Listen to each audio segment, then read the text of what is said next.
Good morning, good afternoon, gamers. This is Geek Tavern Radio. I am Dax, joined with MikeBundy and Skidder. How's it going, guys? Peachy. Oh, another day in the neighborhood of all these great game releases. Yeah, right. It's nuts. It's absolutely crazy. I was definitely caught off guard. And for those of you who may not know, and I would think everybody who's listening to this podcast right now, the Video Game Awards just happened, and we're coming right off of that. And I mean, there has been a lot of exciting things, news and events, and some new trailers. Oh yeah, some pretty crazy things, actually, to be honest. Obviously we'll get into that in a bit, but I was not expecting any of this. Yeah, absolutely. And then on top of that, I think one thing we weren't expecting, talking about the unexpected, is how good Smash Brothers Ultimate actually is. And all three of us, including Shill, who could not be here with us today, we all love and enjoy this game. And I think the consensus, the other gamers out there, the beloved fans, I would think that they would concur with us. Am I correct?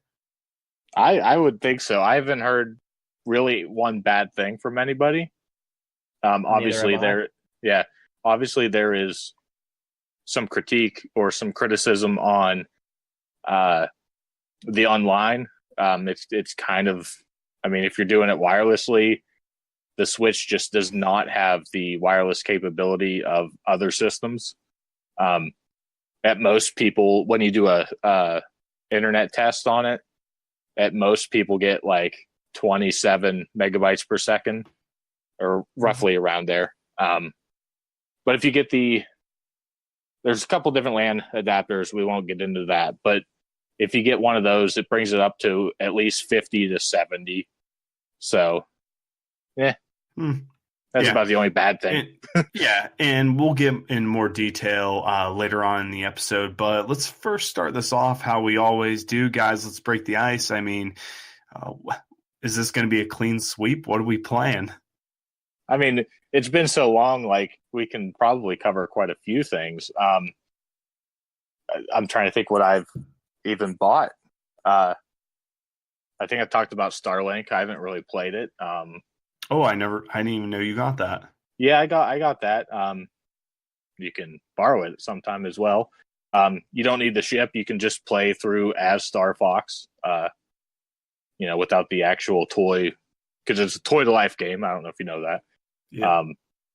I mean, obviously Smash Brothers over here. It's so good. Yeah. How about you, Skids?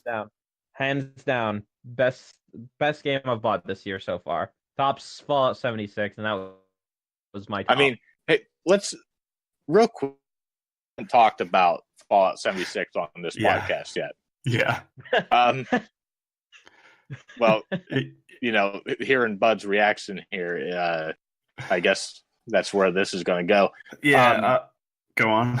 I was just going to say, like, I understand the problems that people have with this game. I, for one, I want to give them the benefit of the doubt and see what they do with updates in the future, and see what they do to maybe turn this around. But what I've played, I've enjoyed.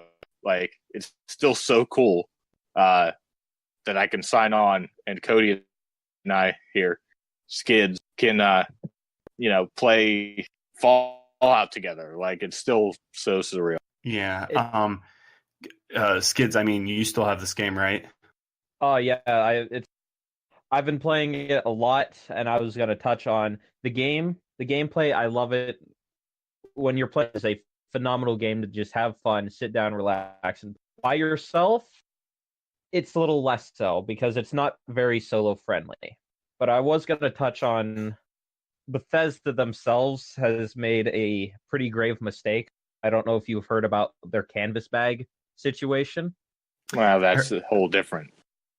Yeah, I heard a little bit, but I mean, touch base on it. Well, they had canvas bags that they were going to send everybody, but they ended up sending them nylon bags instead of canvas bags, which is a whole tier of low durability.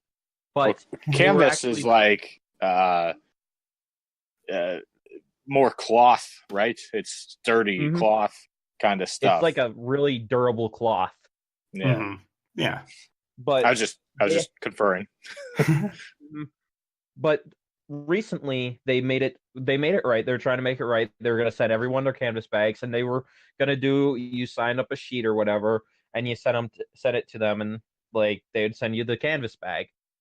But they accidentally had a flaw in their website, and everyone who signed up to get the new canvas bags leaked all their information, their address, the whole 9 yards.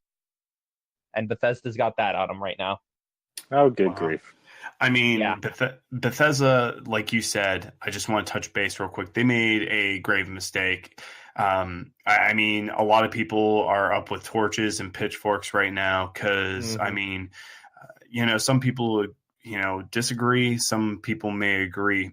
They definitely did make a mistake. I mean, we were there when Fallout 76 was announced. A majority of the things that they had promised that the game was going to be, what we were going to experience, was actually not those things. Now, for those who are familiar with Bethesda, when you buy either the Fallout or Skyrim game, it's going to be a little bit buggy. And see, that's not even what my problem was. Skids, MikeBundy. My main problem was the fact that it didn't feel like a wholesome game. I agree with this. Yeah, and I think the way they should have approached it, and they could avoid this.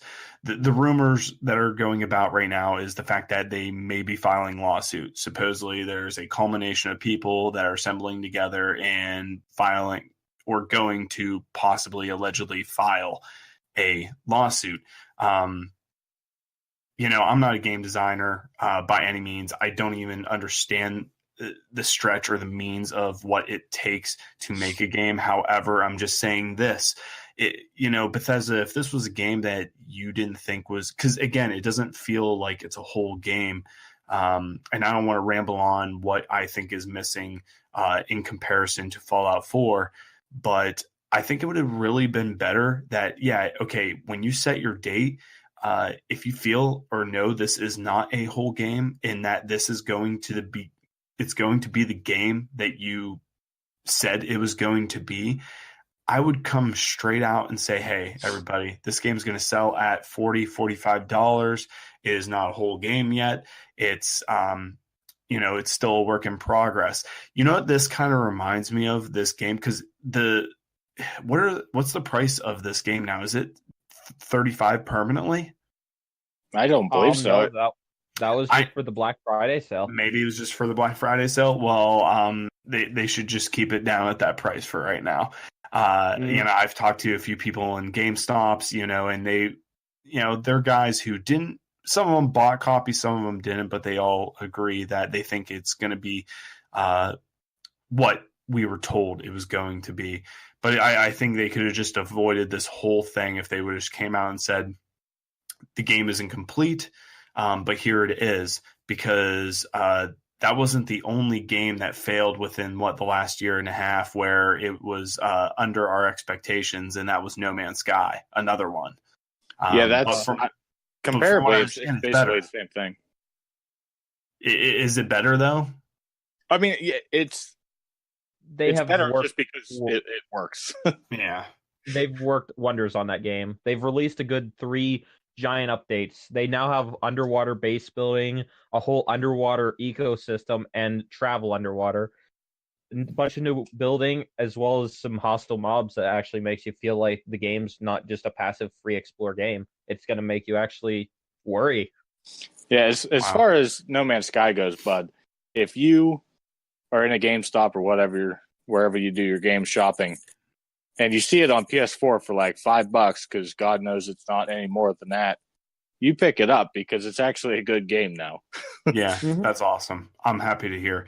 Well, with that being the downside, Fallout 76, Bethesda's story, let's start with the upside right now, guys. I mean, the Video Game Awards was hosted by who I referred to him as right before we got on the show, Geoff. But I just learned, yes, after almost 28 years on this earth, another way of spelling Jeff is Geoff. But we'll just go Geoff. But no, Jeff Niley, a Canadian video game journalist, was once again the host. And man, we saw some big names here. We saw Reggie. We saw, from Nintendo North America, we saw Phil Spencer and that Sony guy. But it was really cool, wasn't it, to see all three of them assembled together on one stage? I personally didn't, quite catch that that moment that you're speaking of. I tuned in a little late, but because I was at work. But yeah, it's still a cool moment from what I understand, and yeah, I mean, all three game competitors or whatever, game developers, gaming, whatever. They all three basically brought it on this night. I mean, there's a ton of stuff. Yeah, there absolutely is. Just real quick, pick out some of the winners for certain awards. We're not going to name them all, but pick out some of the biggest ones you see there in front of you there, Dax. So best role-playing game goes to Monster Hunter World. Ooh. I mean, I would think that's deservingly so because of Monster Hunter's popularity and what, 3 of those games have released in the matter of the past 2 years. But of course, this is the big one.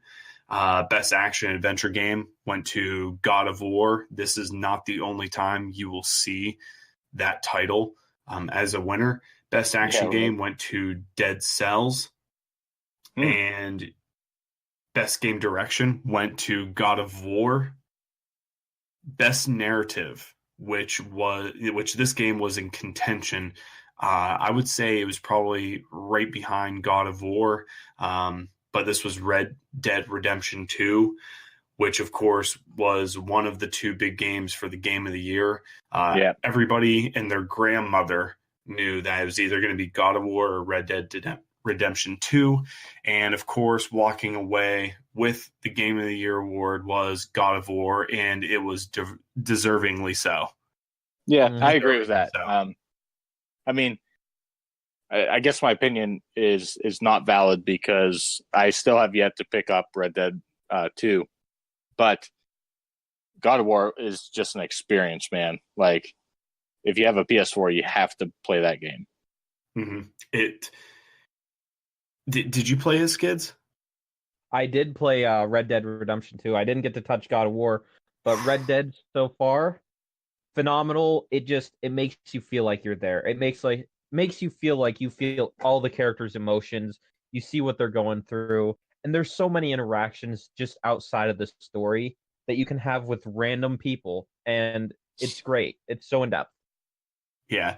As for God of War, touching on that, the game is probably, if not the most gorgeous, it's one of the most gorgeous games that I have ever played. I think that and Horizon Zero Dawn, both exclusives to the PS4. And matter of fact, I just started playing Horizon with my wife, and that game is gorgeous. But I have yet to touch that. I've owned it for I bought it for $10 on Black Friday, and I could not pass up that deal. Yeah. I think I only paid $15 or something for digital deluxe. But dude, it's gorgeous. But just like God of War, it's gorgeous too. And what's great about it is, again, the narrative, the story of a father and his son, and the mystery behind his son and what his son is, and how Kratos, someone who's just bathed in rage and he's dealt with the Greek gods, and for him to go into another realm and not understand how or why, and then to see all those mysteries, all those questions that you just seek out while you're playing a mechanically phenomenal game, it comes to fruition, and it's just great. And then right there, when this I forget the group who made this game. Who made the God of War game? I'm trying to think. I honestly do not know on top of my head. Yeah, it's the name of a city, name of a town. It's gonna, whatever. But anyhow, like, they just revitalized this whole entire franchise, and more can go on from this. And I can't say more, but with that said, we got just fed and fed and fed. It just would not stop. It just kept persisting. Yep. We got so many trailers dropped on us. It was nuts. The video game industry, it's just because this is the first year I remember really tuning into this, but like, they brought it. Like, this is not a time of the year where you would expect big titles to be brought to fruition, but they definitely brought it. So let's just jump right into our little list here that we've compiled. And this, I believe, was one of the first big things that happened. They, out of nowhere, they announced Marvel Ultimate Alliance 3. Exclusively. But not only did they announce this game, for some reason, and this isn't a bad thing, exclusive to the Switch. Yeah, it blows my mind. It's kind of mind-boggling that they would do that. Like you said, not in a bad way, but it's weird. Yeah. I think it opens, we'll immediately go into it. I think it opens doors. Before this comes, we're probably getting 1 and 2 ported over to the Switch. Throw it on the port everything to the Switch list. Yeah, true. It's just crazy because the first and the second one have I don't know if they're HD remakes, but they're ported on PS4 and Xbox One. So it's just weird. Why? Yeah, well, another reason why I ask that very question is, these games, the Marvel Alliance games and its predecessor, the X-Men Legends games, are ones that were always multi-platform. I remember playing X-Men Legends 1 and 2 for the GameCube, and my buddy Nick, he had them for the PlayStation 2 at the time. This is a series of games that has always been multi-platform. And again, I'm not complaining either. Actually, I think it's a big win for Nintendo. This might not be the biggest AAA game that got announced or is ever going to be. But again, and I believe, in the past year, on the very little that I've been on, we've touched base on games like that where, we were looking for these top-down, fighter multiplayer games just like X-Men Legends, just like Marvel Alliance, and we're finally getting that on the best multiplayer platform, and that's the Nintendo Switch. Yeah. But I really sorry to cut you off. I'm just saying, I think this is a really good step for Nintendo, and I think you could agree with me, Skids. This is a really good step for Nintendo because you don't see too many games that, especially in the early life of the Nintendo Switch, where a third party has been exclusive to Nintendo. And I'll fully agree with you. But like you said, it's probably not going to be the last, since I don't know if it's been confirmed or not, like maybe the next Pokemon game becoming Switch exclusive, but Nintendo's really trying to make a name for themselves, getting exclusive titles, kind of like Sony does. And Xbox is kind of falling a little bit behind on that one. Absolutely. Yeah, this is the first title that isn't like a Nintendo property. Yeah. It is kind of the point. up next, I don't. Again, these aren't really in order.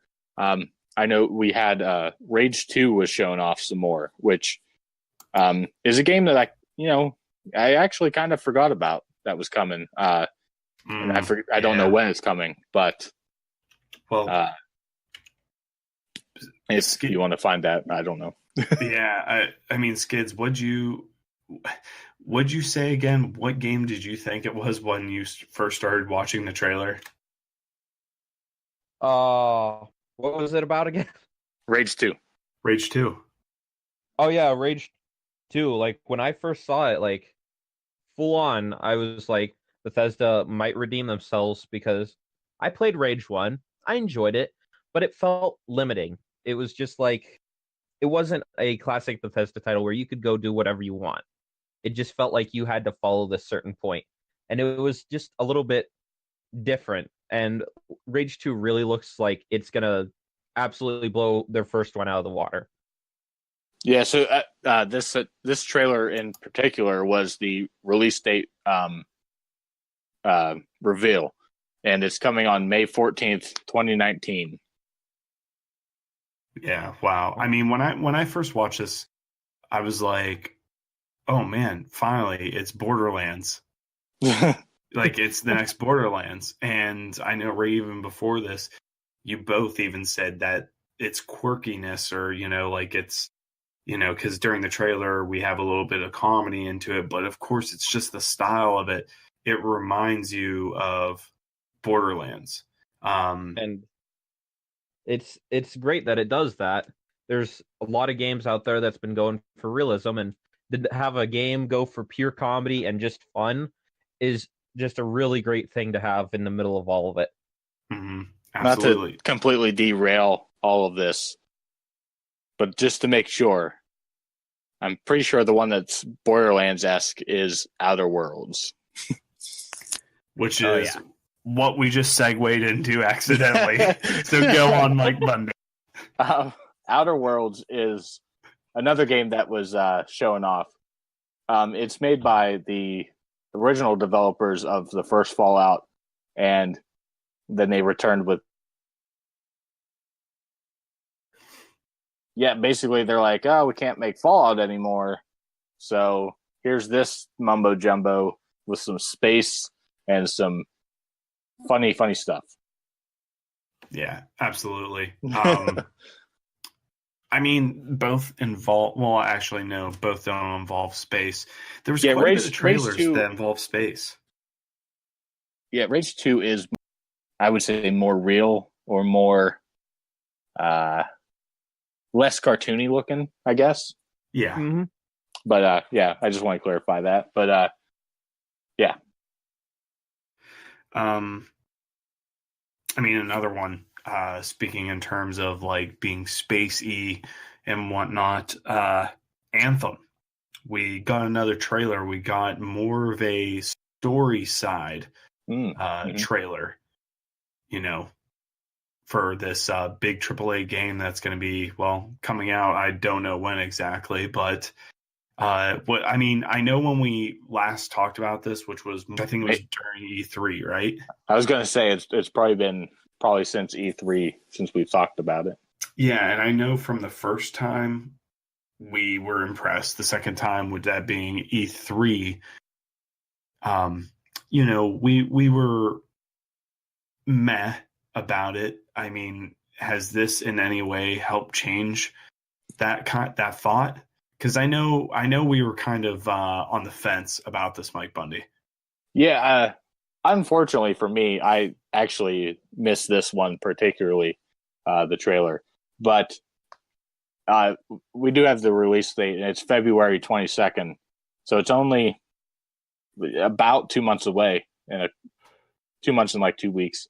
But I mean, like, I just have to see more, which maybe if I watch the trailer might change my mind. So I really can't speak too much about it. But the only thing that's going to get me about this game is that it's in third person. Or at least that's what I understand. I'll butt in here a little bit. give my 2 cents here. The game, certainly when I first saw the trailers, they didn't show too much on it. And I was a little iffy. I didn't get too excited about it, but I saw their actual gameplay trailer, and I was blown away. It looks like if Destiny and Warframe had a baby, and that's what we got. And it looks phenomenal. And I don't mind a third person, because most games nowadays that's going for that kind of suit is kind of going in the third person direction. And I think the game looks phenomenal, and I'm probably going to grab it day one. Yeah, I mean, if it's anything like I honestly see that game going up from here. Again, they've released very little about it, which is scary. Because I mean, look at Fallout 76, like we just previously got done talking about. But I think this can be that game. I think this can honestly be the game that obviously it's made to combat with the likes of, why can't I think of it? Destiny. Yeah, Destiny. Yeah. Man, I'm way out of touch. I forgot the name of Destiny. The people listening are like, almost getting in car crashes going, oh my God, why? Like, how in the hell do you forget Destiny 2? How the hell? I think we've all forgotten it. Yeah, unfortunately. But hey, that's why, I mean, we're just having all these game trailers and all these awesome games towards the tail end of the, the season, the holiday seasons just being dumped on us, and we're forgetting about everything else. Yeah. I'm currently watching that trailer as you guys were talking here.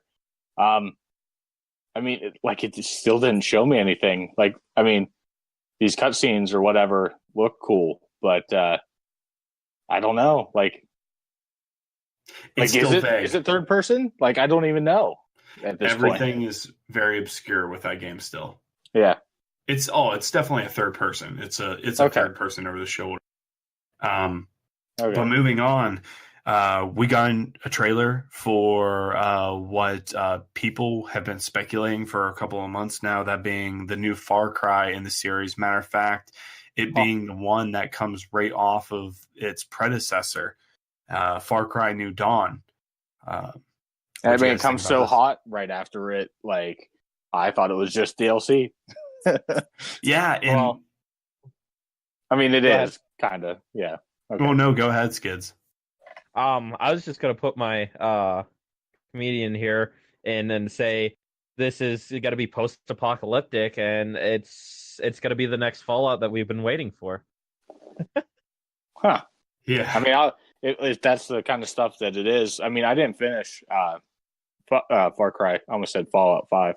Far Cry 5. So, I don't know what happens, which we don't have to get into here. But, I mean, if that's what it turns into, I'd be interested. I'd play it. Yeah. It's basically, after you beat it, whatever, it doesn't say too much. That's probably going to be revealed at the beginning of the new Far Cry. Mm-hmm. But basically, it just ends in everyone going to war, and there's a bunch of nukes set off, and next thing you know, we're living in a post-apocalyptic kind of wastelandish kind of thing, and you just sort of I saw like gangs that were forming there. There was all kinds of different cults and gangs forming. So I feel like it's going to be a really like pick who you want to be with and like take out the rest. I guess that's what I'm kind of seeing from it. Maybe that'll be a multiplayer game. Guaranteed. It always is. Is it? The only Far Cry game that wasn't multiplayer was Primal, and that one was a full single player story driven. All the other ones they've had co-op multiplayer. I remember playing Far Cry 2. That was the only Far Cry I played, but even that game was so impressive. Mm-hmm. Oh yeah, when I played a Far Cry 5, like I enjoyed it. We had, me and Skids here had tons of fun. Oh yeah, dude. Like if you ever get to play it, Dax, just grab a bow and arrow and shoot people in the knee. It is the greatest thing you'll ever do in your life. You're pretty much putting them out of adventuring career right there. Put that on the you haven't lived. That's right. Until list. moving on, which this is something I believe nobody should have to miss out on, and have anybody come to them and tell them you haven't lived until you played this game. We got an awesome trailer that got dropped probably in the most inconvenient time, because correct me if I'm wrong, later in the night they got into another award and they were going to get to the nominees, and then everything was cut off to a Mortal Kombat 11 trailer. Yeah, you're gone off the rails a little bit here, but we'll go into it. Yep, that's what's his name? Ed Moon, I believe. Ed Boon. Boon. I don't know. He came out and he was presenting that said award. I forget which one it was, but like he's like, and here's the nominees, and then it just cuts right into the worst Mortal Kombat trailer mankind has ever seen. Oh man, really? Skids, what do you think? I can't put too much input. I actually didn't get to see the Mortal Kombat 11 trailer. I was told that Mortal Kombat 11 is going to be a thing, and that's where I left off at it. And I was like, all right, I'm in for it. Well, here's the thing. You got to watch it in mute. Yeah, and that's what I was getting to. Yep. It, everything about that trailer was really cool. If you guys don't mind, I'd like to even kind of like dissect it a little bit. Let me just say this: the music is horrid. Just like MikeBundy said, if you're gonna watch this trailer, or if you already have, trust me, it's a lot better with it off. It's not because I don't listen to rap that much at all. It's just it didn't fit. And rap music does not work in fighting games with anything physical, fighting anything. Like when pro wrestling uses rap for their like video packages, it's terrible. Gosh, I hate it. Terrible. I hate it. I like some rap music. I'm not bashing on rap music in general. I'm just saying it does not work for these types of things. No, not at all. But when we get into the trailer, you see Raiden and Scorpion going at it, and the visuals that you see behind are of a lot of dead guards that I think it's called the Garden. It's Shang Tsung's, from the very first game, where he's sitting on the throne, and then there's a bunch of the monks who are sitting there in front of him and they're watching you battle. I think it's called the Garden, Shang Tsung's Garden. And you see a lot of dead monks who more so in the background, they kind of look like they died maybe peacefully because they're still in their like meditating state. But you see like dead guards and whatnot laying around, and you just see Scorpion and Raiden going at it. The one thing though is Raiden looked different, did he not? Like red electricity. What happened at the end of 10? My God. I don't remember what happened in the story, to be honest. Wow. Yeah. I can't even think of it either. One reason they probably look different that I want to get into is this game's taken a lot from Injustice 2, which is also made by NetherRealm Studios. Yeah. And in that, you can unlock all these different armor sets for each character. Basically, you're going to get to fully customize all these classic characters in Mortal Kombat 11. Yeah. That was kind of what they were hitting at when in the trailer going forward here. When you see the mouthpiece, the mouth guard of Scorpion get busted and cracked, they really did emphasize, material being tattered and torn and broken on both of them as they were combating each other. You're correct. Yeah, and then leading into, like, Raiden basically kills Scorpion or knocks him out. I'm not even sure. Oh, he kills him. He blows up his head. Oh, that's right. He does do that. Anyway, he kills that Scorpion, and then he turns around and it's classic Mortal Kombat 1 Scorpion. That's the emphasis that they're putting on, is like you can edit these characters and have, different outfits and whatnot. And not just different attires that you can pick from, like they're different armor sets with different stats, blah, blah, blah, blah, kind of thing.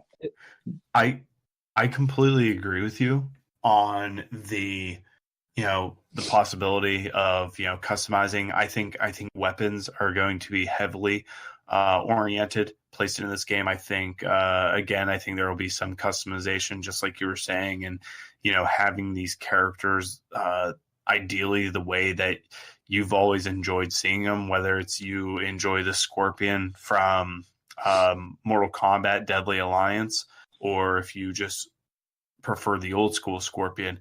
But you know what? At the very end, we did see a new character, though. What looks like was looking down from above, and they look behind towards the camera, us the viewers. But when I watched this the first few times, I was like, oh, she or he or whatever it is against a glass pillar. But it turns out it's an hourglass. And the stand is running upwards. Yeah, so what I mean, and I'm sure the general consensus probably believes this is the case, is that this Mortal Kombat is going to involve a lot of time travel, because I don't know if you've seen it as well, Shao Kahn was revealed. And he's the pre-order bonus. Yeah, and did you notice something different about Shao Kahn? I didn't really check it out. The fact that his whole complete he's wearing a different mask. It looks somewhat the same, like it resembles his old mask, but it's different. His right side, is like Shao Kahn-ish, but when you look at his left arm, he's got like these spike growths coming out of his skin. And this one guy had a idea that maybe if this involves time travel, maybe this Shao Kahn is a different one. Maybe he's one that was birthed, because I believe Shao Kahn, him and Raiden are brothers, and their father's one of the gods or something like that. But what happens if maybe he was born of not just of like god blood or whatever it is in the Mortal Kombat universe, but also what happens if he's like the same species as Baraka? Because that's what it reminds me a lot of, is Baraka, his type of people, his species. Yeah, and I'm trying to think of what they're called. But I got a still image of it here, and I definitely agree with you. It's either he has Baraka arms or like the Montaro, and I guess it's only Montaro, the horse guy or whatever. Like his arms do look weird. I don't know what's up with that. Yeah, I mean, it only looks like it's his left. Yeah, the other one has armor on it, so like you can't really tell. But yeah, I don't know. It's weird. Again, it kind of, like I said, it kind of reminds. Or yeah, you're right, Mintaro. I could kind of see that. His I noticed his eyes are red. Mintaro does have like I did notice his chest is a lot bigger, like it's a lot bulkier. Yeah, but yeah, man, it's nuts. So maybe good observation there, because I saw the pre-order thing, and I didn't notice any of that. Yeah, so definitely good catch on that. February, right? April. Oh, wow. And here's the biggest thing that we didn't touch on. This is coming to Xbox, PS4, and Nintendo Switch. Nuts. So, like, gonna be great. I mean, I just hope that, it looks as good on the Switch. I mean, obviously, we're not going to get 4K. I get that. That's totally fine with Yeah, me. that's fine. It's Mortal Kombat. I don't care. As long as it is not a 2K WWE 2K game. Yeah, I like mean, the Switch, on the Switch. As long as it's not like that, which it won't be. I don't think No. it will. I don't think NetherRealm Studios would basically sacrifice an opportunity with a Nintendo Switch. yeah, I don't think they so would do either. this if they didn't think it was going to work. So I think we're getting the full game, like you said. Yeah, no 4K. Oh well. Finally, we're gonna see a Mortal Kombat game back on a Nintendo console, and that's wonderful. And what's it been like? Was Deadly Alliance and all those? Were those on like GameCube or anything? I don't even know. Deadly Alliance was on the GameCube.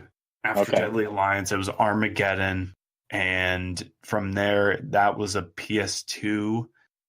Maybe it was an exclusive. Maybe it was on Xbox as well. Armageddon. Well, before that was Deception. Oh yes.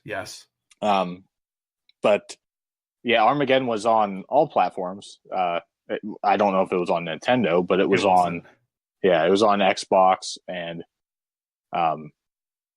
like OG Xbox, PS2, and I think that's it then. Actually, yeah, but it's awesome. It's cool. Wouldn't that be crazy? We're seeing a lot of cross play between like seeing characters such as like the Teenage Mutant Ninja Turtles in Injustice 2. You're seeing Sub-Zero in Injustice. I mean, it's the same developer, so that's not as shocking. Yeah, you're right. You're absolutely. But, it'd be pretty cool, would it not? Without the blood, maybe seeing one of these characters in Smash. I mean, I'm kidding, guys. I'm kidding. No, hey, no, you're not kidding, because we got 4 more that's not revealed yet. So that's right. That's right.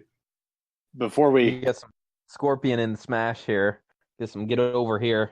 Yeah, that would be pun intended. That would be the cherry on top.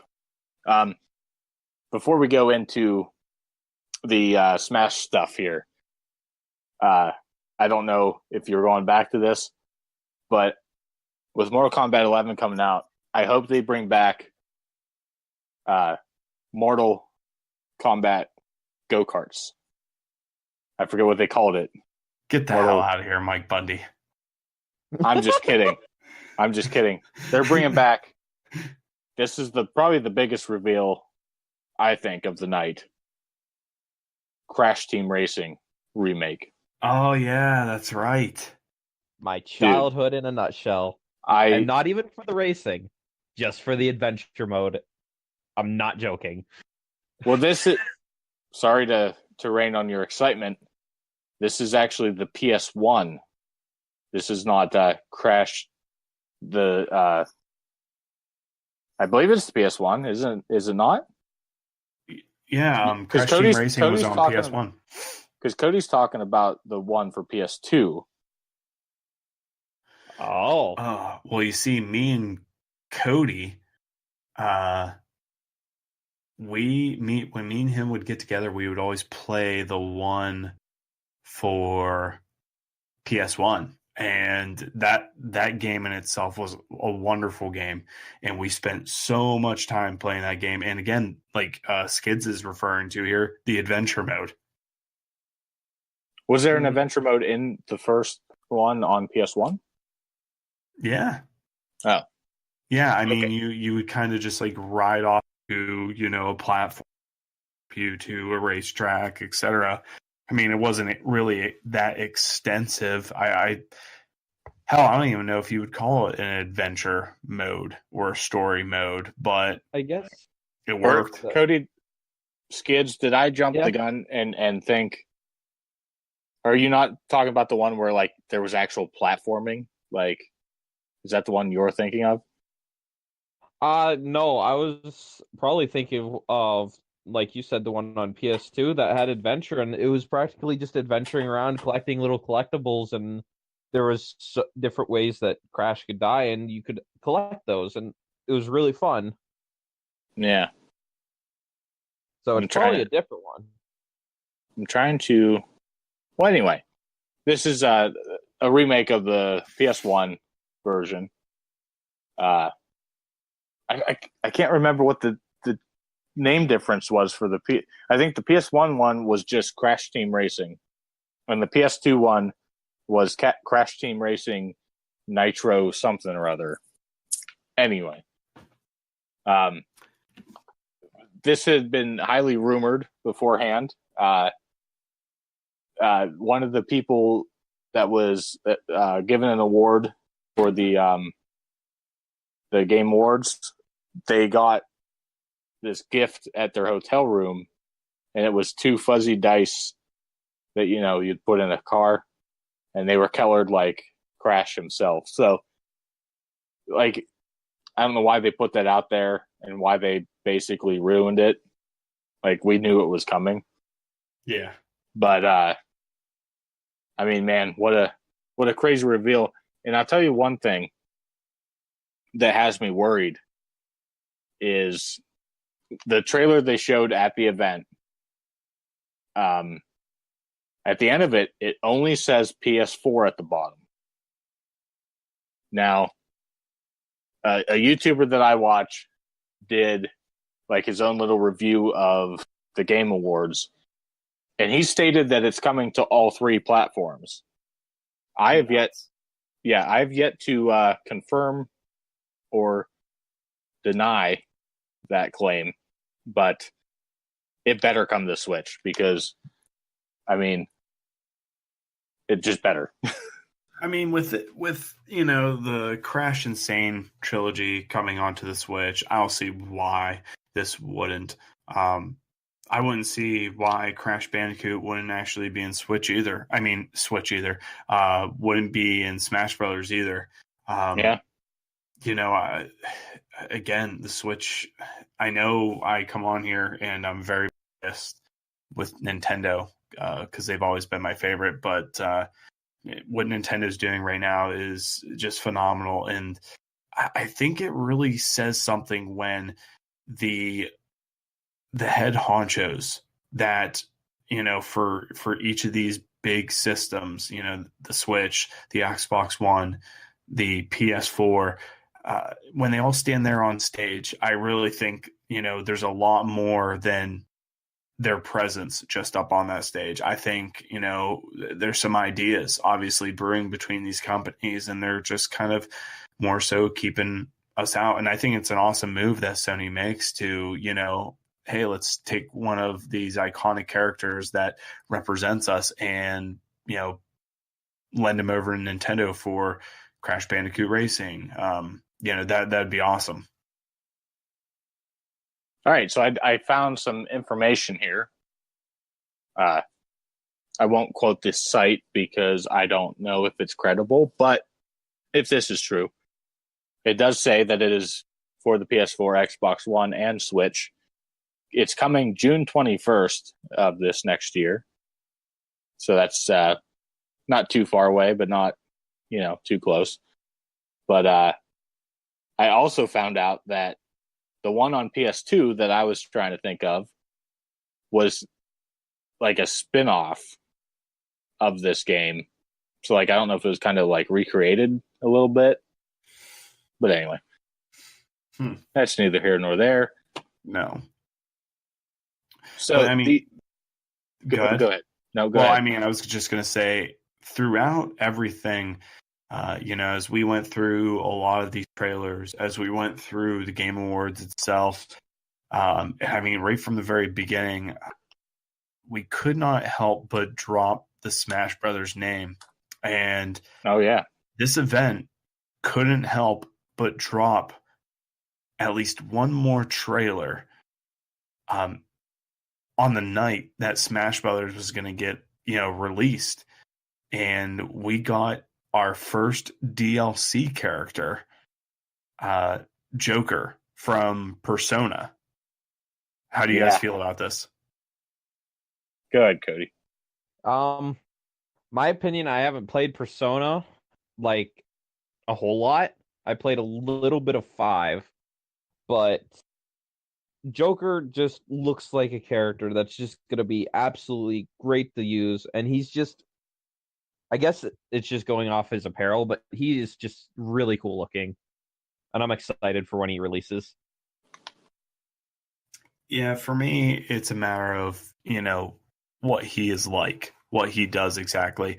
My understanding, and I'm not that all familiar with Persona, those games. Are they like dancing RPGs or something like that? No.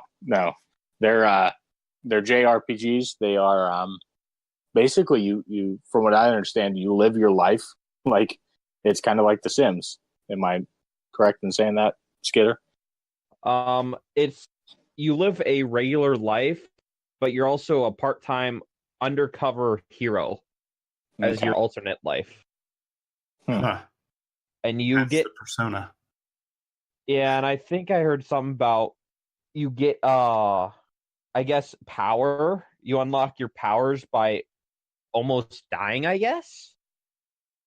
Oh wow. So I don't know. I heard rumors about like it gets a little bit interesting, but the fact that the character tries to kill himself a couple of times to unlock powers so he can use those powers to like take on the foes that he's against. Wow, that's some dark stuff. That is some dark stuff. Like it's really cool. I'd love to go through and play the series because I have a friend that absolutely loves it. Huh. I'm not all that familiar with once again, with that series. But you talking about, these near-death experiences, it'd be pretty cool as a mechanic. We know Lucario,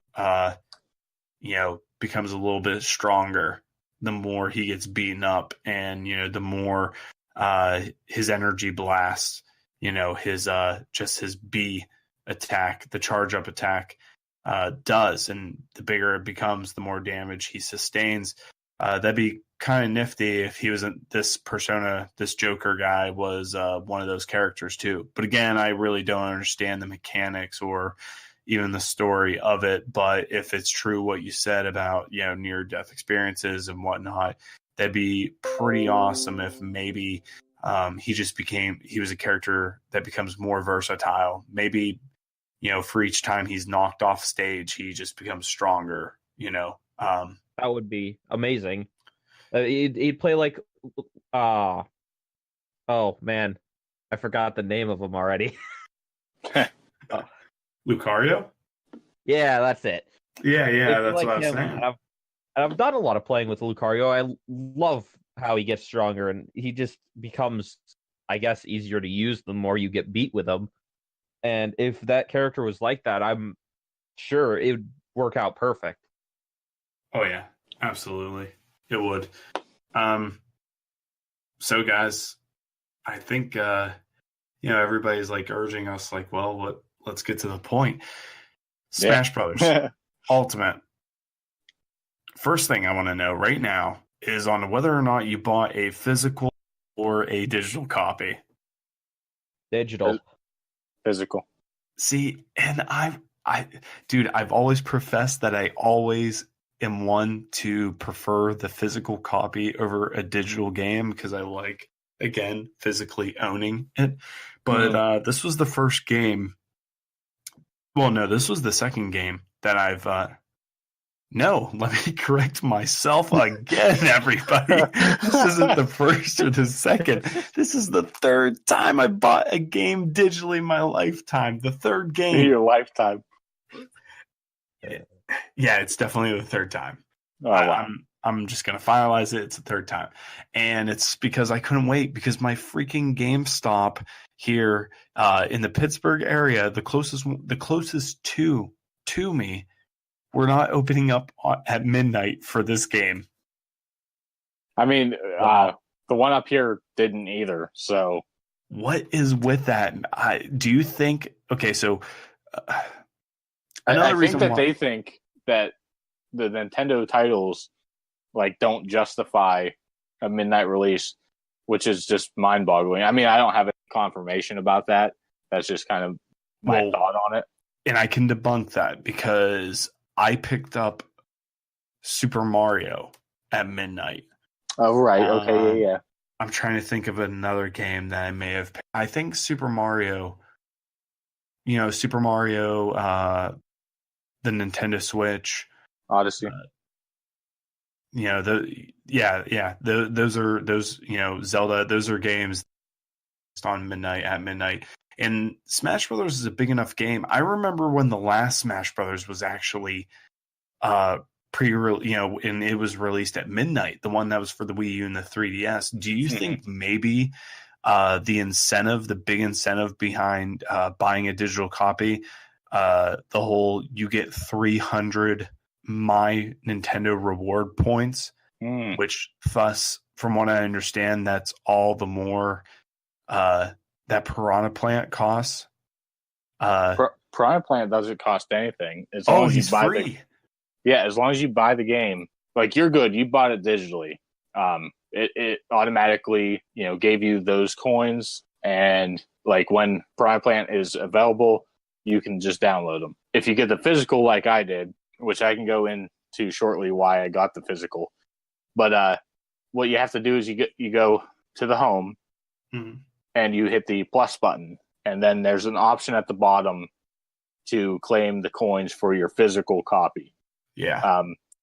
And it, as far as I know, it only works on new games because it registers like the whatever it would be, the UPC or whatever of that copy. So, like if you go get a used copy, I mean, you can try it. If nobody's claimed the coins for that copy, it'll give you the coins. But anyway, you just claim your coins, and when Piranha Plant is released, you get Piranha Plant.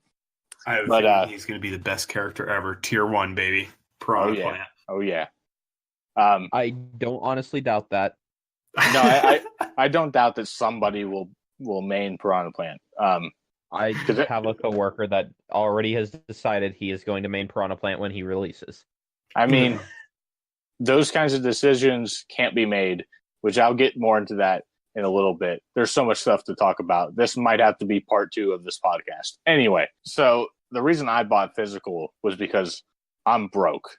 I had to go make some trades, which we're not probably going to do what you're buying, what you're selling.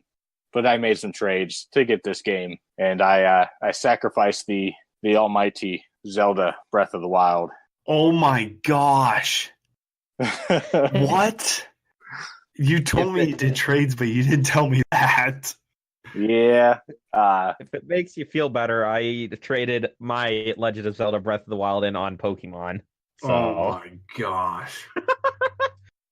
I mean, I just came to. I mean, the $36 that GameStop gave me for it was well worth it.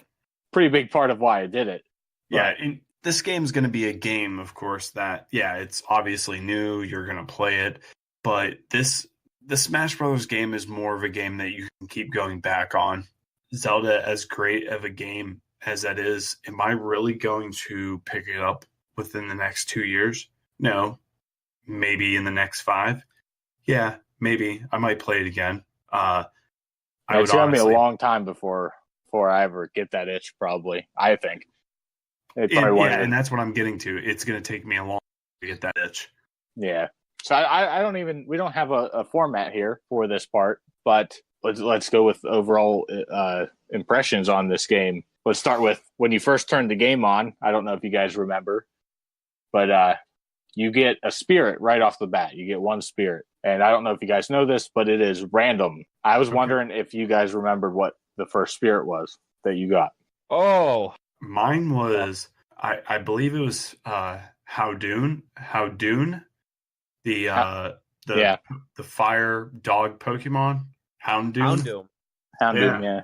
Yeah. I'm trying. I honestly, I don't think I remember what mine was because I didn't know it was random at the time, or I would have. I'm currently searching for it since I have it up here. But it was a character that I have never seen in my life, so I didn't pay too much attention to it. Can you look at it at your spirits in terms of like chronological order of when you actually obtain them? I don't know. That's Sadly, pretty. no. It only goes in order of their number, kind of like the Pokédex. Hmm. So sadly, you cannot do it that way. That's why it's taken me this long. Yeah. Whose was yours, Mike Bundy? Um, I'm trying to think. It was somebody I definitely didn't care about. I'm like, oh great, who cares? I was about I was just your own. yeah, no, I was just curious, like if you guys remembered. Who was the first character you guys? God, see, like I wish I wrote all these down. Yeah, how about it?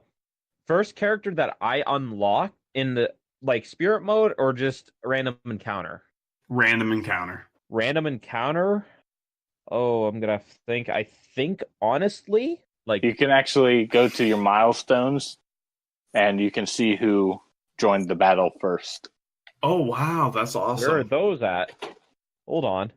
They are under doing some live stuff on the switches here. You just go into your records and you go to milestones and you just scroll down and boom. All right. Ness was my first one. And actually, so was mine. Okay, now how did you guys do that in a random encounter? Was it I heard That was just playing the classic. Smash. Yeah, Smash mode, right? Yeah, just regular Smash mode for me. And it's after you do your first battle, right? First couple. I think it took 2 or 3 for me. Yeah. That's what I heard. See, I went right into classic. I'm gonna start out with Mario, and I'm gonna go through, and I'm gonna do everybody's classic mode, in case, because I thought maybe that was one of the ways that you unlock some of the characters or something. Yeah. And I think that's why I didn't get Ness, because a lot of people got Ness as their first one, and they got him mainly. A majority of people agree that they got because they went directly into Smash. I think I got Peach, and then I got King K. Rool as my second. And let me just say this: I was so happy. I was so happy. I'm sure you were. I unlocked him. I'm gonna butt in here, but I actually got Nest. I didn't go into either Smash or Classic mode. I went right into the Spirit, and I found out if you do about 5 Spirit battles and back out and save, and then back out back to the main, you will almost always guarantee have at least like a Smash character that's approaching. Yeah, it's based on distance traveled in the stages. All right, so basically, what I heard, there's like 3 different ways to unlock these characters. Like World of Light, basically it depends on what path you choose. Like there's different characters that you run into that you have to save from being dark characters or whatever. And then if you play the regular Smash mode, from what I understand, it's literally just random. Or it might also pertain to this, but in Classic mode, this one's really interesting to me. And I don't know how, like somebody must have did this and figured this out, or maybe Nintendo itself leaked it. I'm not sure. For example, if you start with Mario, you'll unlock Sonic. And then if you use Sonic in Classic mode, you'll unlock Bayonetta. So on and so forth. Use Bayonetta, unlock Little Mac, Ike, Luigi, Roy, Dr. Mario, and then all. That's the top, top listing there. Yeah. And there's a whole list here. I don't know how to find it other than I found it on this YouTuber's video here. But and I'm not going to list off the whole order because nobody will sit there and listen to me and write it down. Just go find it yourself. But anyway, so Classic mode has its own little bracket of how to unlock the characters. World of Light, basically whatever ways you choose, and whoever you run into, that's how those ones unlock. And then Smash, like I said, might be random. I'm not sure. I don't have any intel on that one. But yeah. This is what I've heard. And, because there's nothing better and doesn't feel like refreshing. And I mean, just nothing feels better than when you hear the siren and then you see the shadow, the silhouette of a character, a new fighter. So I went online, and not Bundy, but Shill was talking to me about, because when I had told him I was going to pick up the game, and he said he was going to too, we more so established a race, kind of, to see who would unlock him faster. I agreed, or more so said that, I'm going to just keep going through classic mode, and I assume I'm going to unlock him. And because he had heard the same thing as me, roughly when you play like 10 minutes of Smash Brothers, every 10 minutes, so basically classic mode takes about around 10 minutes, depending. But after every single one of those, you will get a character, because I heard the rumors that, this is distance driven, so however long distance you play in the game is what again makes it more often that you'll actually come across a character. But I don't know if that's the case, because see, I played through at least 20, I want to say 25, 27 characters in classic mode, all unlocking them, until I finally decided, you know what? I want all the characters now. How do I do this?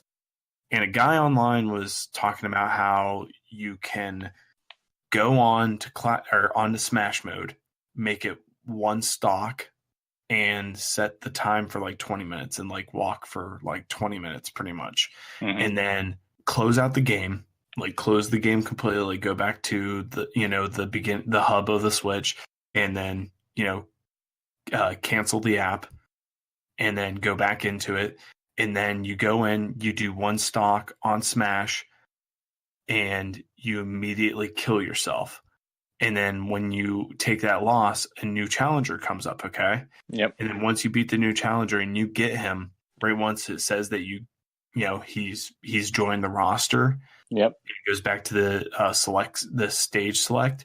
You go back to the home menu, and once again, you exit out of the game, and then you go and reboot the game back in, and you do that and repeat it. And I don't know if it has anything to do with me doing the distance to say, because again, I did 27 individuals through classic mode before deciding to do this. But ever since I did the whole Smash, kill yourself instantly, a new challenger pops up, defeat them, shut off the game, put the game back in, doing all that stuff,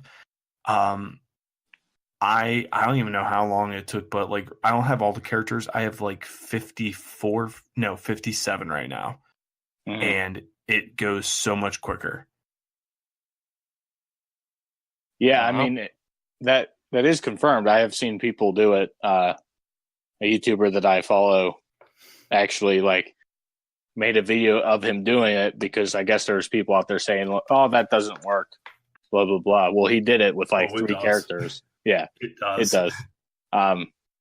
So yeah, I mean, I'm not going to do that. I don't have to have everybody right now, but I'm loving classic mode.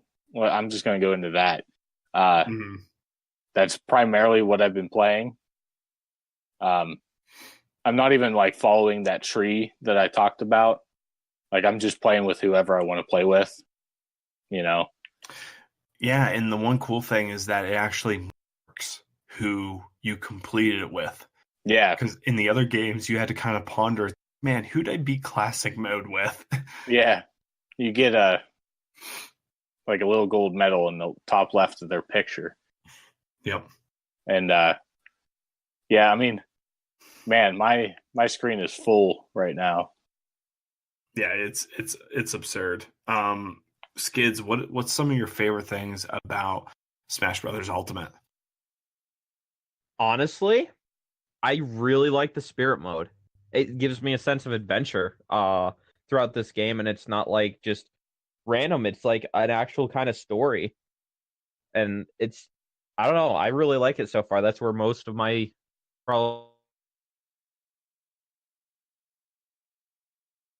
I mean, one cool thing about the spirits, and I only played maybe 20 minutes into it, until I had to face Bayonetta, which then that just made me stop playing that mode, and I went right back to classic. That and Squad Strike, which Squad Strike is probably my favorite mode, not gonna lie. I haven't actually tried that yet. Oh, dude, it's so awesome. It's I haven't tag tried it team, either. man. What's that? I have not tried it either. What is it?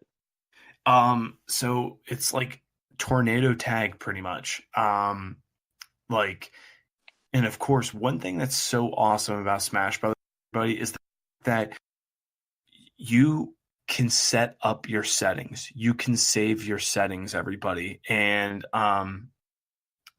every type of mode you can set your own settings. So like with Squad Strike, it's primarily a 3 versus 3 or a 5 versus 5. You pretty much pick your tag team and then you duke it out. And I don't think in any of the 3 different types of modes in which, how you actually win, I just have mine on the elimination setting. So like whoever you pick first, second, and third, you can't play the second person on your roster until your first person dies, et cetera, so forth. But what's so cool is if me and you Skids or me and Bundy were playing, or either of you two are playing, and say you pick your 3 guys, the 3 guys that you picked. But what's really cool is the fact that beside every single person that you picked on the roster before you get to the arena, it asks you to do a combination between pushing the analog stick up, down, left, or right. And I haven't gotten beyond that because obviously there's more than 4. There's, on the 5 versus 5, you would obviously something else beyond, a direction, because there's only 4 directions. But you understand what I mean? So it hides it hides your roster in which, they come out. So, you might not want to, it's just really cool. I think that like, it's so simple, but again, if like we were to play, maybe, I know Bundy likes to throw out, Fox, and Fox is really quick, and I know that he's good for. Assume to myself, oh, he's probably going to pick Fox, but I really like playing with King K. Rool, and I'd probably be at a big disadvantage because King K. Rool is just so slow. So, I decide not to pick him first. But what's cool is it's whenever me and Bundy or me and you play one another, you're not going to know who the first person that comes out. We don't know the second person on our list, the third person to come out. It's crazy. It's awesome. So that's my favorite. And I'll have to try that. The thing I like about the World of Light mode is it adds RPG elements, which is really cool. Yeah. As well as like a collection system to make you feel like you are, I guess, gaining something out of it instead of just adventure. Yeah.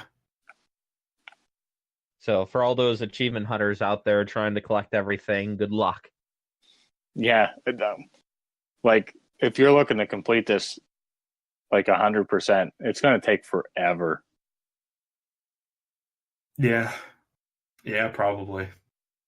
Well, I've come across so far, not to butt in too hard there, but I've come across some spirits that you have to challenge that are like 4-star rank spirits, and they are genuinely, even if you have a type advantage over them, they're generally hard to defeat, and it's really challenging. Yeah, I mean, does it seem like the spirits are random, or are they not so much random within the World of Light? I don't think there's so much random in the World of Light. I think they do have set locations of where each spirit is. Yeah. But there is some. There was one I spent an hour on yesterday just trying to beat, and it was a little aggravating. Yeah. Yeah. Oh, dude, some of these battles, I'll tell you what, like, I can't tell you how many times I'm in Belmont to unlock him. Mm-hmm. I think I lost against him about 4 or 5 times. No, you mean just the encounter? Yeah. Yeah, dude. I pretty much all the characters I've unlocked, I have not beaten them the first time they pop up. I have to go into the games and more, and then you can like re-challenge them or whatever. Yeah, which is really awesome. Yeah. I have to do that basically with everybody because it's like they're on some crazy difficulty when they first pop up. And I'm going to quote one of my buddies at work that actually was reading some tweets about this. Don't know names or anything, but he was saying that either whenever you have the challenger approach, either that they're really easy or they're stupid hard. Yeah. And I can agree with basically every single one. Tiff and I played, we're playing the regular Smash mode when we play. And like when she wins matches, which she does because Kirby's dumb. But down B is just ridiculous, and that's all she does. But whatever. When she has to challenge them, because if the second player wins, they challenge the approaching foe.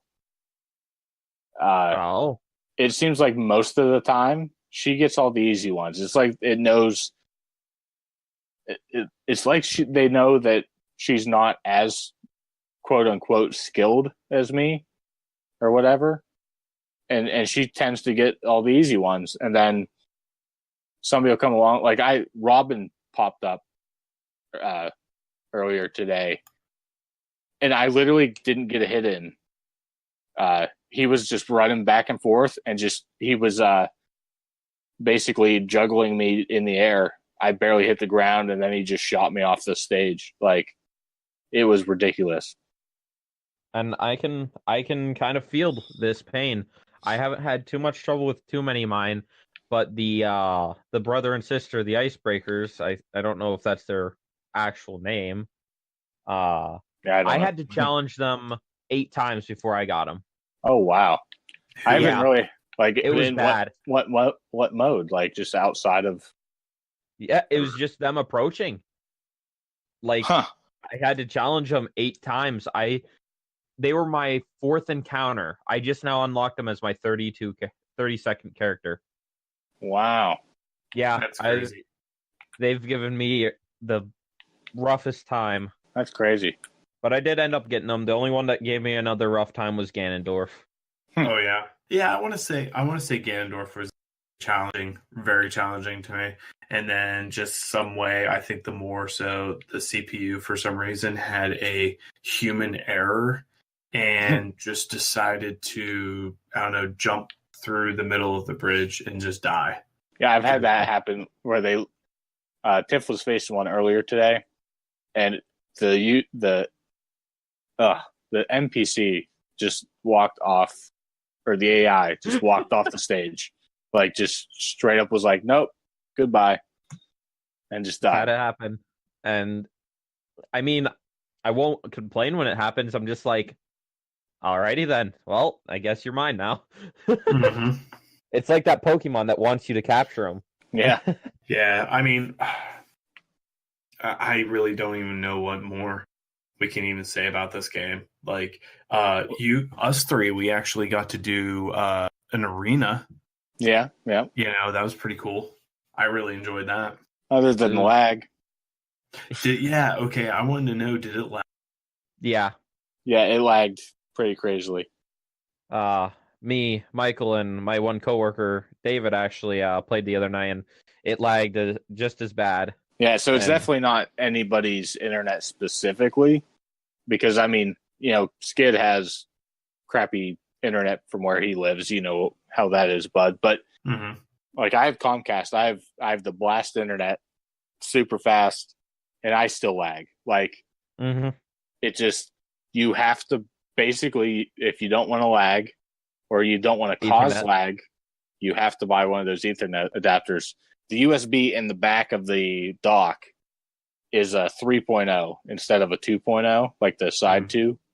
Yeah. And you can get a 3.0 adapter for like $15. So I'm probably going to do that. Oh, wow. But I think what we should close on, specifically talk about some of the characters. Cody, you haven't really played. This is your first Smash just altogether, right? You've never played with us. First Smash that I've played with you back on the Wii U Smash, but like first Smash that I've actually gone in depth and played. Yes, this is my first. Okay. The question I'm going to pose is, who did we main before, and who are we finding out that we like more on this game? I'll go first, and I'll just for example reasons. Like, I used to play Zero Suit Samus all the time. I was the best with her on Smash 4. This one, not at all. Like, Oh, wow. something's just not right. Like, the moveset's the same, but for some reason, it's not clicking. And who it's clicking with for me in this game, for some reason, is Bowser. Really? I think I'm basically a Bowser main at this point. Like, anytime I go challenge a new approacher, I pick Bowser because I just drop kick their face off.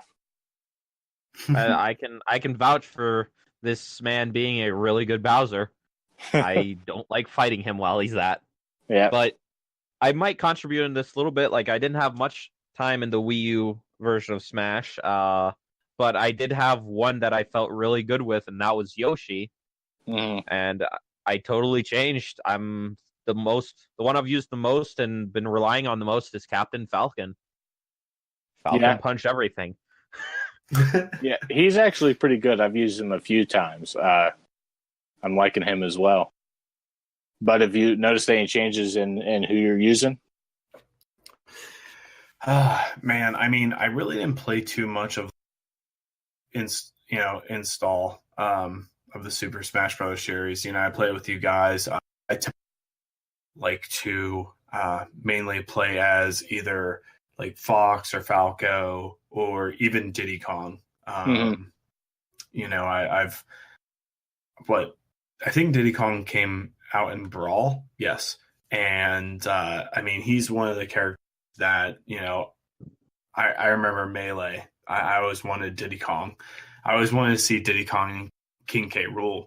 And I noticed I'm playing a lot of both of those characters. I still think Diddy Kong is probably in the competitive environment. Like, you have your party environment, which is mostly us, even though we can be very competitive.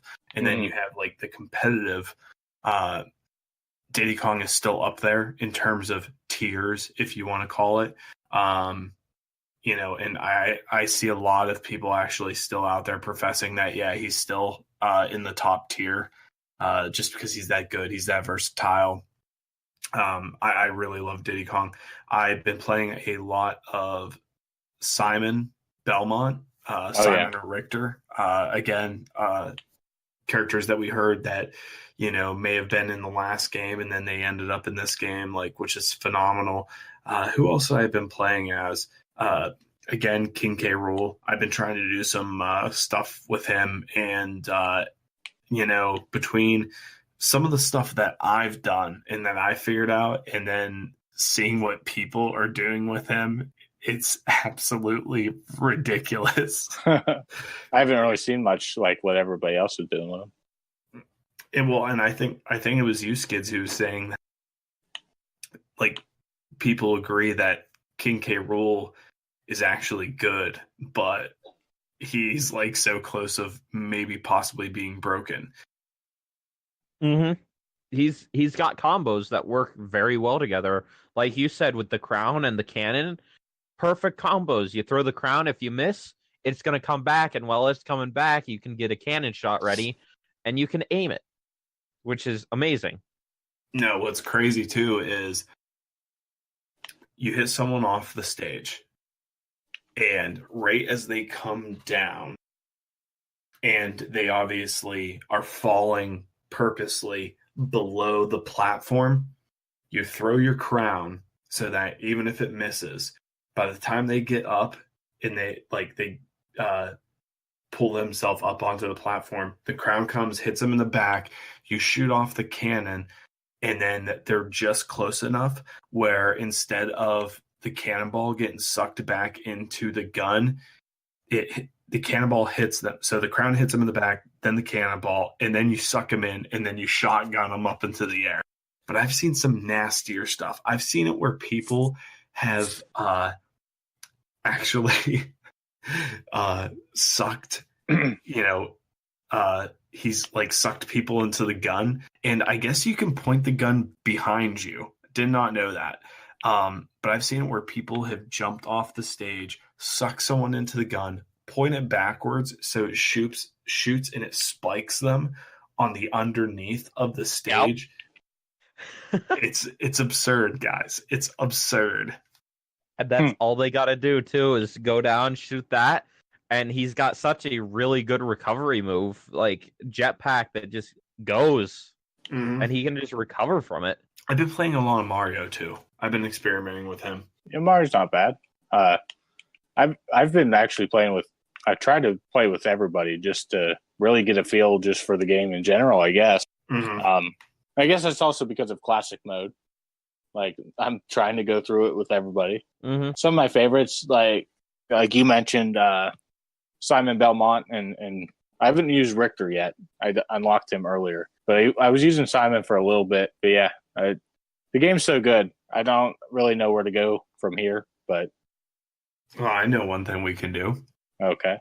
Besides maybe try to play a game after this of Arena. Speaking of Squad Strike, if you guys, who's your squad? Who's your 3-person? All right. I think I can name this pretty quick. Captain Falcon, Zelda, and Lucario. Oh, wow. It's interesting. I have been playing quite a bit of Zelda, mainly online, but she's not bad. She's got a lot of like strong moves as well as a well-set close range. Yeah, she does. For me, I'd probably have to go Bowser, maybe Pikachu. I was doing pretty good with Pikachu. That's a good one. Oh boy, trying to think who else I'm good with. Maybe Zero Suit, just because I'm still all right with her. Yeah, I guess that's who I'll go with. Bowser, Pikachu, and Zero Suit. Yeah.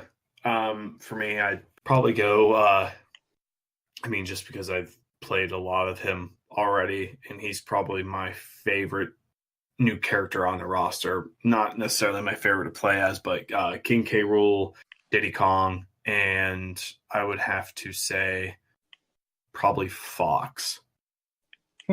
Yeah. That's a pretty good I used setup. Fox a little bit just for a run through of Classic. I did all right with them. Fox is still like one of just like those.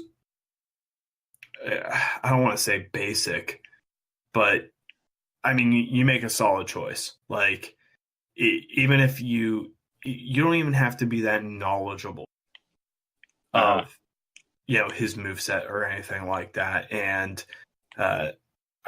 Fox is always a good choice in any battle, I think, me personally. He's very basic. And again, he's just, he's so packed full of speed. Yeah. I'm going to touch on another great character that everyone should go play is a little bit of Olimar. He's very great. I'm just kidding. I took you for serious, man. I did. Hey, dude, I tried to main Olimar back in, I think it was Brawl. I tried to main him. I give you props. Yeah, I couldn't get past this whole concept that, you subject yourself, in a very poor way because, all you do is you subject the opportunity for them to beat the crap out of you by yanking these Pikmin out. Like, I didn't understand, nor did I want to understand or conceive that whole idea, especially with me trying to be competitive. You know who's somebody I do want to try out, especially there's two. There's two I want to try out just because of I think they are probably the most versatile is Shulk because of his new system, how you can switch his, him from, power and speed and jump, heightening those abilities. That in Pokemon Trainer, the very fact that you can down B, and from what I understand here, when you down and B and they go to hit you, they will miss. Like, because you can down and B, you can switch your Pokemon in and out anytime you please, even in midair. Wow. That's actually really useful. You can do it in midair. I've done that, actually. I didn't know you could, like, dodge moves from it, but... Yeah, I've been hearing of people using it as, not only an opportunity to switch their Pokemon, but like in mid-flight going through and then assuming that someone's going to do them doing a down B, switching the Pokemon and forcing them to miss. Mm-hmm. But I mean, besides that, guys, what can we say? This game was a 9.4 according to IGN. It's beloved by fans. There really hasn't been any, cons on it. I will say this much. I read an article today about how Kirby is, I want to say, how did they put it? Kirby is the most offensive character, and how Nintendo should have moved on without even putting him in the game because of his mannerisms and just how offensive his whole character is. Yes, Kirby. And then as I read on, I look up at the top of the page and I'm like, oh, I'm reading an article off of theonion.com. But that is it, everybody. Thank you again for downloading us, whether you're in the car, you're at home, or you're sitting down right now playing the new Super Smash Brothers Ultimate. Bundy, I say in the show notes, man, we put our friend codes down there so that you, our fans, can interact with us and either receive the butt whooping or give us the butt whooping. Where can they find you guys at? Oh, you can find me on the Twitter at MikeBundy316, on Instagram at MikeBundy316, and on YouTube at Geek Tavern Gaming. Cody, I don't know if you want to plug anything, but go ahead, good sir. Yep. They can find me on Instagram at Skidder129. That's all I've got for right now. You can find me on Twitter at Daxamunder. That's DAXIMUNDER at Daxamunder. Follow me on Twitter. And matter of fact, I'll even put my friend code out there on the top of my Twitter page. But you can also follow us, Geek Tavern, at Geek Tavern. With that said, please, if you have that Switch in your hand right now, go ahead, take the pause off, get back to playing. Thank you for joining us. Like every week, it's going to be a great holiday season, and I cannot imagine what 2019 has in store for us. This is Geek Tavern Radio, so go press start and keep on gaming.